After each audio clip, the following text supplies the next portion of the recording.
জামালপুর টাঙ্গাইল মহাসড়কের সরিষাবাড়ী উপজেলার দিকপাইতে truck CNG সংঘর্ষে ৫ জন নিহত হয়েছেন।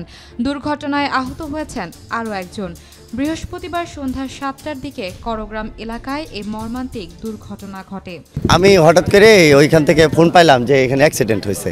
ওরা আমরা সবাই একসাথে দৌড়ে আসলাম, আসে দেখে এখানে যাই দেখলাম যে ট্রাক চলে গেছে, ট্রাক আমরা ওইখানে এসে পাই নাই। নিহতদের মধ্যে রয়েছেন সিএনজি চালক আব্দুর রাজ্জাক ও যাত্রী এনাম ফকির, আব্দুল করিম আলাল ও আলমিয়া মিলিটারি। আহত আমজাদ ফকির জামালপুর জেনারেল হাসপাতালে চিকিৎসাধীন। স্থানীয়রা জানান, টাঙ্গাইলের মধুপুর থেকে ছেড়ে আসা সিএনজিটি ঢাকাগামী একটি ট্রাকের মুখোমুখি সংঘর্ষে দুমড়ে মুচড়ে যায়। এতে ঘটনাস্থলেই ৪ জনের মৃত্যু হয়।